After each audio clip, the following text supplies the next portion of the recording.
Let's take a deep dive into the wild, rich, and unbelievably layered history of Indonesia. Pull up a mental hammock, because this one is epic, messy, and magical all at once. Welcome to Map Your Mind. Travel through the world with your brain. Indonesia isn't just an island nation, it's the island nation. We're talking over 17,000 islands, strung like a necklace across the equator, with stories so ancient and varied they feel almost mythic. This isn't just a country, it's a whole universe wrapped in jungle, sea spray, volcanoes, and ancient chants, where the ancients whisper and volcanoes roar. Long before there was any Indonesia, people were already living on these islands way back. Homo erectus, yep, the Java man, walked here about 1.5 million years ago. By the time recorded history shows up, this place was already buzzing with trade, myth, and movement. Local kingdoms rose in power like Srivijaya in Sumatra, a thalassocratic sea-based empire that ruled the waves from the 7th to 13th centuries. Then came Majapahit in Java, a mighty Hindu-Buddhist empire that pulled the islands together under one banner in the 14th century. Poets, priests, and warriors shaped the golden age of temples, trade, and storytelling. Borobudur and Prambanan, two of the most breathtaking ancient temples on earth, still stand as silent testaments to that era, from spices to colonizers. So, what happens when you're sitting on the world's hottest commodities? Spices like nutmeg, cloves, and pepper things people in Europe were practically obsessed with. You get colonies. The Portuguese were the first to show up in the early 1500s, but it was the Dutch who really sank their teeth in. The Dutch East India Company rolled in during the 17th century like a mega corporation with cannons. They took over the spice trade, played local rulers against each other, and slowly, painfully, turned Indonesia into a colonial cash machine. They called it the Dutch East Indies, and they weren't exactly known for playing fair. For over 300 years, Indonesians lived under Dutch rule. With brief interruptions, like the British popping in for a few years, resistance brewed in every corner, but the colonizers kept a tight grip until the world changed in the 20th century. Revolution and the birth of a nation. Enter World War II.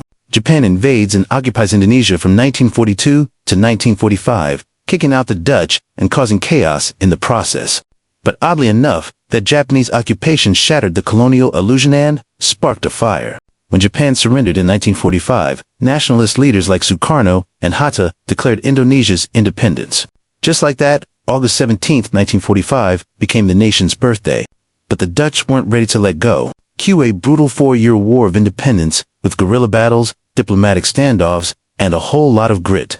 Finally, in 1949, Indonesia was officially recognized as an independent republic. From dictatorship to democracy and everything in between. But freedom wasn't easy. Sukarno, the charismatic founding father, dreamed of unity, but the country was a storm of ethnicities, religions, and island loyalties. Tensions, rebellions, and political chaos led to a seismic shift in 1965. Enter Suharto, military man who took power after a violent anti-communist purge that left hundreds of thousands dead.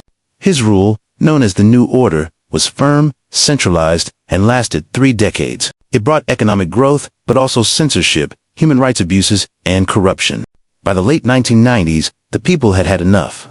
The Asian financial crisis hit hard, and protests erupted. Suharto stepped down in 1998, and Indonesia took its shaky first steps into real democracy. A nation of 1,000 faces. Today, Indonesia is a wild, beautiful contradiction.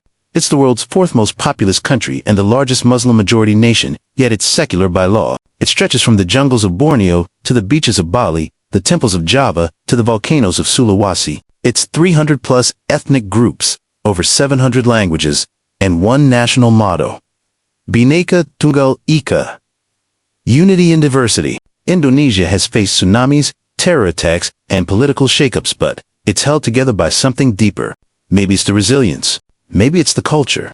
Maybe it's the deep-rooted knowledge that this place, this archipelago of ancient spirits and modern ambition, has always been too alive to ever be broken. Fun fact, Krakatoa, one of the most infamous volcanic eruptions in history, happened in Indonesia in 1883. The explosion was so loud, it was heard over 3,000 miles away. It literally blew part of the island. A part of the shockwaves circled the globe multiple times. So the next time you think of Indonesia, don't just think of tropical beaches or exotic spices. Think of empires lost and nations reborn. Think of the fire that lives in both the earth and the people.